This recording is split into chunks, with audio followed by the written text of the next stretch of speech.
Terça-feira, dia 21 de abril de 2026. Sejam todos muito bem-vindos, meus amigos, a mais um vídeo do canal Terra Brasilis News. Dia 21 de abril, dia da morte de Tiradentes, Joaquim José da Silva Xavier. E amanhã, dia 22 de abril, dia do descobrimento do Brasil. Eu estava pensando agora há pouco, será que alguém ainda se lembra que amanhã é descobrimento do Brasil, a não ser por uma memória escolar? Porque eu me lembro que quando era criança, 22 de abril era feriado, não se abria nada. Agora, no entanto, 22 de abril é um dia qualquer, né? Em compensação, existe aí dia da consciência não sei o quê, dia da consciência não sei o que lá, e as memórias do Brasil vão indo para o espaço, né? É inacreditável o que conseguiram fazer com a cultura brasileira, a história do Brasil, onde pátria é um simples nome que não quer dizer nada para muitas pessoas. Ninguém está preocupado se amanhã deveria ser feriado ou não, ou em troca de outros dias que não deveriam ser e são. É assim que se transformou o Brasil, né? Não existe mais aulas nas escolas, educação moral e cívica. Isso acabou. Para quê? Para que isso, né? É por isso que o Brasil se encontra na situação que se encontra. Cada dia mais passando vexames. Pior, vexames internacionais, e isso faz com que o nome do Brasil seja tratado lá fora como uma coisa qualquer, um submundo. Na Europa, nos Estados Unidos, a grande maioria das pessoas lembram do Brasil pelo carnaval, pelo saudoso futebol, que hoje também já não significa mais nada, inclusive para os brasileiros. Ninguém consegue saber o nome de titulares de uma seleção brasileira de hoje, porque joga tudo na Europa. E a grande maioria, eu não vou dizer grande, mas muitos turistas que visitam o Brasil, infelizmente, aqui chegam por conta de um turismo triste, que é o sexual. É nisso que se transformou o Brasil. Não vou dizer que é 100% por culpa de governos petistas, mas tem sim muita responsabilidade nisto, e por isto, em um único governo conservador que apareceu no meio do caminho, foi destruído, porque estava atrapalhando toda esta engrenagem ideológica que vinha sendo implementada aqui no Brasil. Também pudera. Quem administra o Brasil? Quem é o presidente? Qual é a cultura desse presidente? Eu lembro que quando ele foi eleito, eu fiz um post com uma manchete, e essa manchete me custou um ano sem monetização. Eu tive que apagar 1.500 vídeos que eu tinha para poder voltar ao ar. Então não posso dizer agora o que eu penso a respeito da cultura do atual mandatário. Mas estamos assistindo, principalmente nesta semana, durante, claro, mais uma turnê do casal Esbanja pela Europa, uma das maiores sandices do atual mandatário, que tomou como foco de seus discursos atacar o presidente Donald Trump. É assim que se comportam os desesperados, principalmente quando está chegando a hora de os Estados Unidos tomarem conta de Cuba, a cereja do bolo, ou o símbolo de luta comunista dos últimos 64 anos.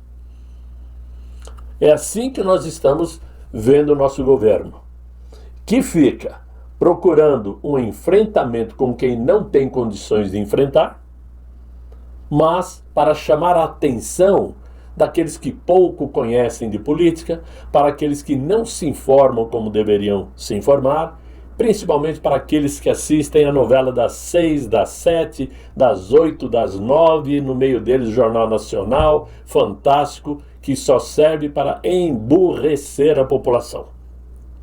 Me desculpe quem gosta de novelas, eu sei que a maioria das pessoas, os mais idosos principalmente, gostam de acompanhar uma novela. Mas infelizmente as novelas emburrecem.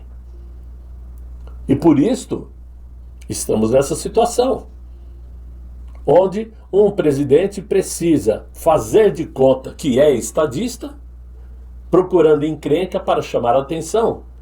E meia dúzia de pessoas, aqueles mais militantes de esquerda, acharem que ele é o maioral. Porque a imprensa não noticia o que realmente Donald Trump pensa do atual mandatário brasileiro, nem o que os Estados Unidos podem fazer com o Brasil, muito pelo contrário.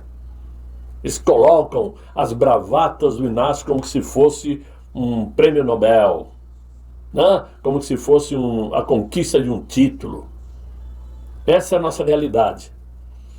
Mas, voltando ao que vem acontecendo nessa semana, mais uma vez o mandatário brasileiro provocou um vexame a ponto de sair nas principais manchetes do noticiário europeu, principalmente na Europa. Que bobagem. Principalmente na Alemanha, né? Foi em Hannover, no Hannover Messe, que é a maior feira industrial do mundo, realizada todos os anos, obviamente na cidade de Hannover, né? Por não saber respeitar os protocolos, o Inácio, acompanhado de uma comitiva gigante, uma comitiva de jecas tatu, que são muitos, né? Chegaram atrasado ao evento. O que fez com que o chanceler alemão Friedrich Merz, acho que é assim que fala, eu não sou alemão, Friedrich Merz, seguisse o percurso sozinho, sem o Inácio, deixando o Inácio de lado. Para os representantes do atual governo brasileiro, o Merz e o Inácio resolveram caminhar separados para cada um cumprir o tempo necessário para não quebrar o protocolo. Não, mentira. Os dois, como é de praxe, teriam que caminhar em todo o evento juntos, passeando pela feira juntos. E por que caminharam separados? Porque o Inácio chegou atrasado, quebrou o protocolo. E se tem uma coisa que a diplomacia mundial, principalmente Estados Unidos e Europa, não gostam, é de quebrar protocolos. Ah? Esse é um vexame típico de quem não sabe se colocar, ignorando a cortesia dos donos da casa. O episódio ocorrido, evidentemente, expõe de forma incômoda um padrão de comportamento que vem se repetindo na condição da diplomacia brasileira, sob a liderança aí do Inácio.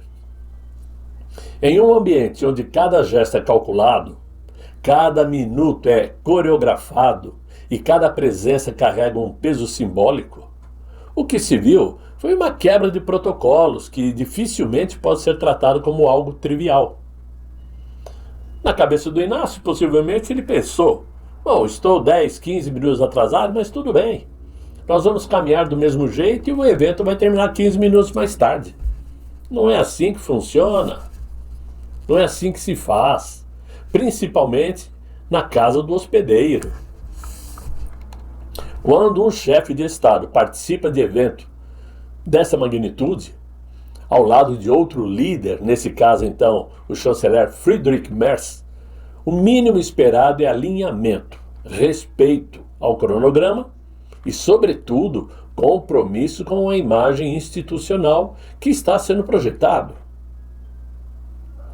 Só que a separação dos dois líderes no meio da agenda não apenas gerou estranheza, como revelou algo mais profundo, uma desconexão entre a postura adotada pelo governo brasileiro no discurso e a prática efetiva no cenário internacional. A diplomacia não tolera improviso, e muito menos desorganização. Países que levam a sério sua posição no mundo tratam agendas internacionais com precisão quase cirúrgica. Na Alemanha, onde a pontualidade é parte da cultura e da estrutura institucional, qualquer atraso já é, por si só, um sinal de descompasso. Quando esse atraso parte de uma delegação presidencial, ele deixa de ser um detalhe e passa a ser o quê? Um recado. O recado da falta de qualidade diplomática, da falta de compromisso.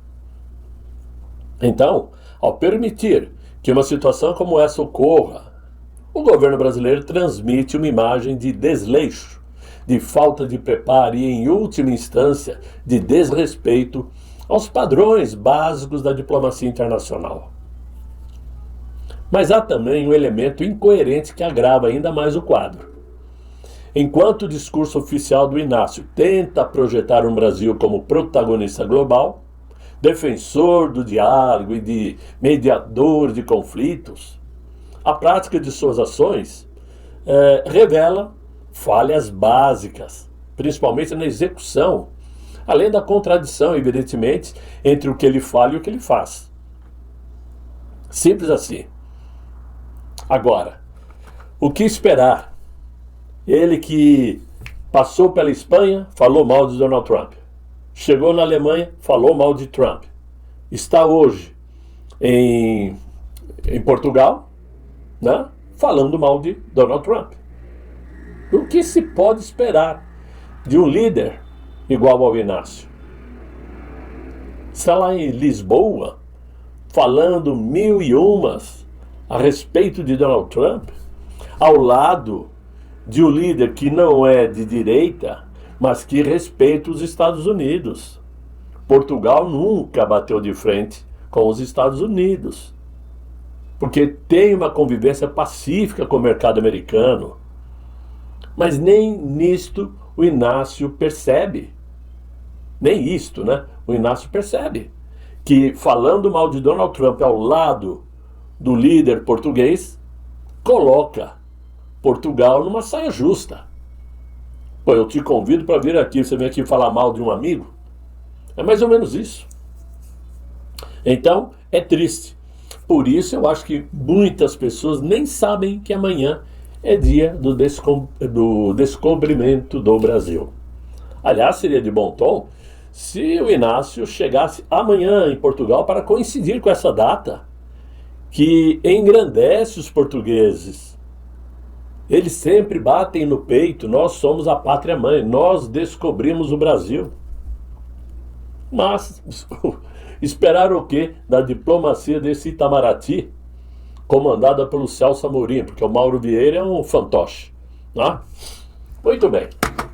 Agora, o que caiu como uma bomba na cabeça da esquerda brasileira não foi a notícia que já havia saído de que o Alexandre Ramagem havia sido solto pelo ICE, que isso por si só já derrubou a narrativa da esquerda brasileira de que a Polícia Federal estava em trabalho conjunto, né, com o ICE para prender fugitivos. O pior veio ontem ainda, né, quando o governo americano pediu ao governo do Brasil a retirada imediata do agente Marcelo Ivo de Carvalho, o oficial de ligação da Polícia Federal com o ICE, lá na Flórida. Além disto, determinou que ele saísse dos Estados Unidos, depois de sua atuação na detenção do ex-deputado federal Alexandre Ramagem, que aconteceu na semana passada. De forma educada, pelos Estados Unidos, claro, ele levou o chamado pé no traseiro, né?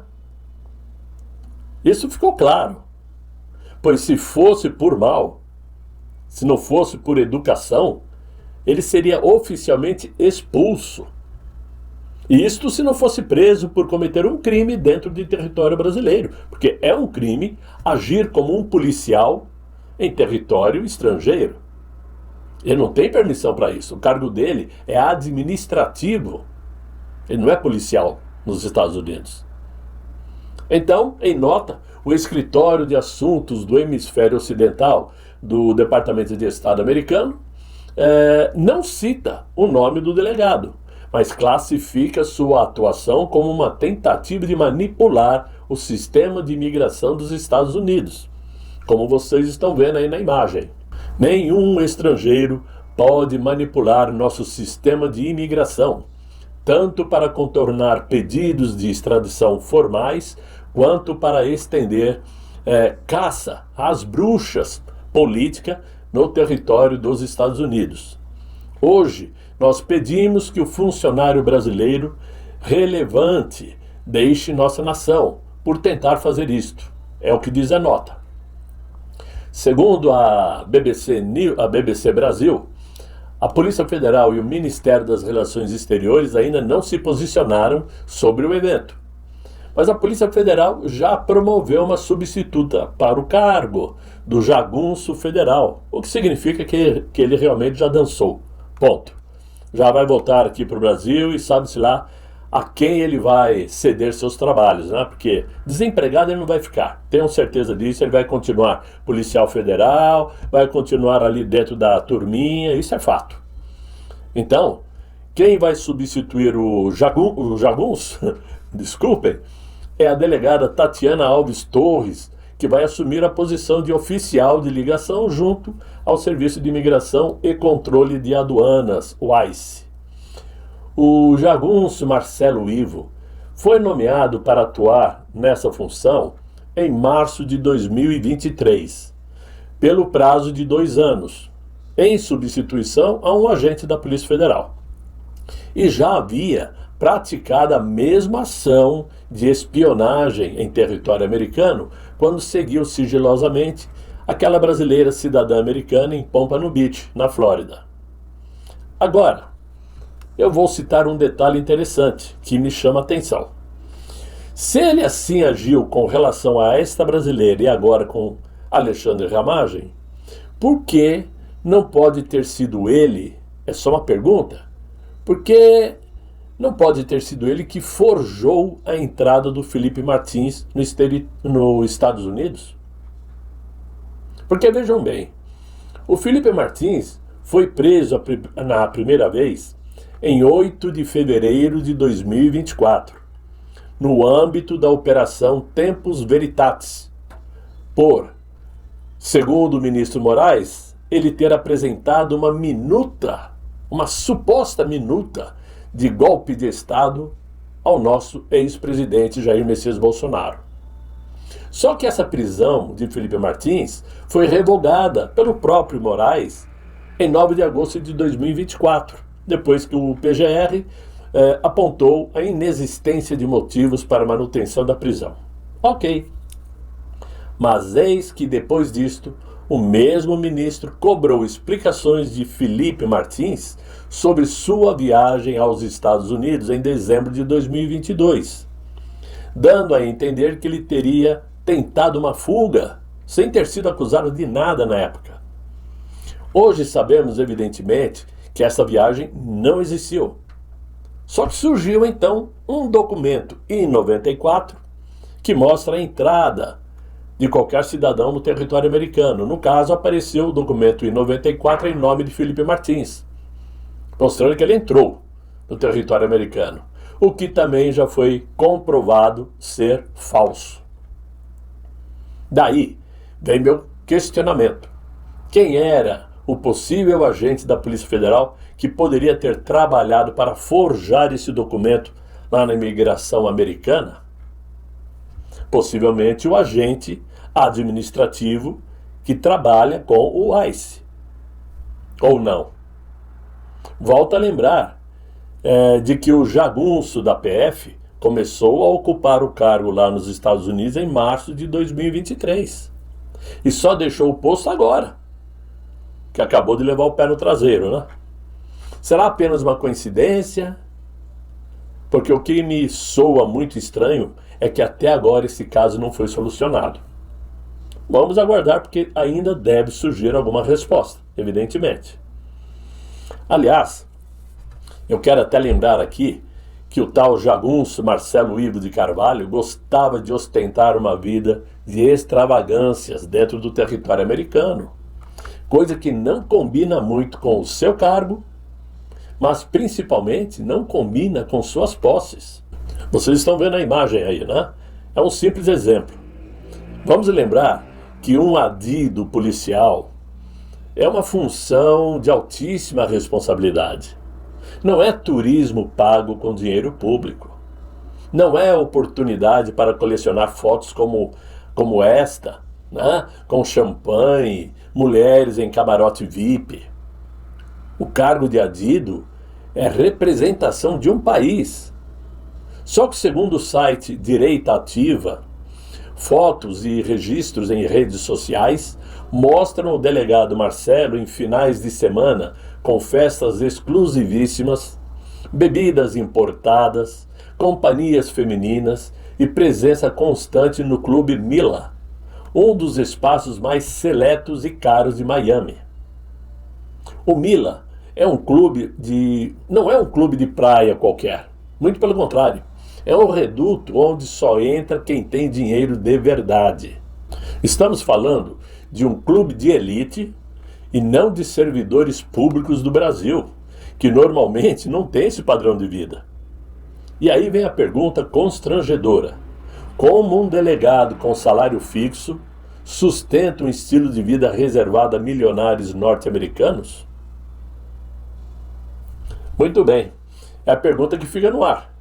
Mas para piorar a coisa e mostrar o porquê o tal inquilino do palácio não tem mais condições, aliás, nunca teve, né, de continuar ocupando o cargo que ocupa, vejam só qual foi a solução que ele encontrou para esta expulsão, vamos chamar assim, do jagunço da PF lá dos Estados Unidos. Ele, ao invés de pedir desculpas aos Estados Unidos, disse que o Brasil está considerando expulsar agentes dos Estados Unidos aqui no Brasil em retaliação ao caso Ramagem. Em vez de ele chegar, Trump, desculpa aí, o cara fez uma bobagem, né? Nós vamos retirá-lo, já estamos colocando a delegada Tatiana aí para o... Não, nós vamos usar da reciprocidade, vamos expulsar um agente, sem motivos, só como troco, não é isso? É inacreditável como pode existir uma pessoa com uma mentalidade tão fraca como esta. Porque se houvesse um motivo, ok, expulse também. Fizeram igual com nós. Não?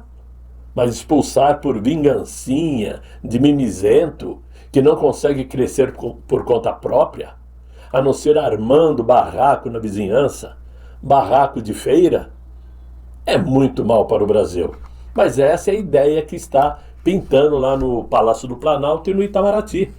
Até o Chuchu Alckmin hoje já se manifestou sobre isso também, dizendo que estão pensando na reciprocidade. Vão brincando para ver o que pode acontecer. Porque quando se brinca muito com coisa séria, né, essa é que é a situação atual. Então, meus amigos, esse tem sido aí a nossa rotina, né? Só mostrar as dificuldades do nosso governo e mostrar os vexames. Felizmente para nós, conservadores, tudo isso é muito bom que esteja acontecendo. É muito bom porque vai mostrando claramente que ele não pode mais continuar no Palácio do Planalto, que seus dias estão contados, né? E que, evidentemente, quanto pior para eles, melhor para nós. Está num momento muito difícil para ele tentar reverter essa situação, porque, segundo as pesquisas, muitos eleitores que não são de direita, não são bolsonaristas, estão abandonando o apoio à candidatura do Inácio. Não estão mais querendo o governo do Inácio, porque estão enxergando a situação do país, simples assim. Não? Então, quanto pior para eles, melhor para nós. E eu espero que de alguma maneira vocês tenham gostado desse vídeo. Se vocês gostaram, deixem os likes, se inscrevam no canal, ajudem o canal Terra Brasilis News a continuar firme, continuar em pé. E eu espero voltar amanhã com um novo vídeo, se Deus quiser, e Ele há de querer, ok? Fiquem todos muito bem, fiquem com Deus. Tchau, tchau.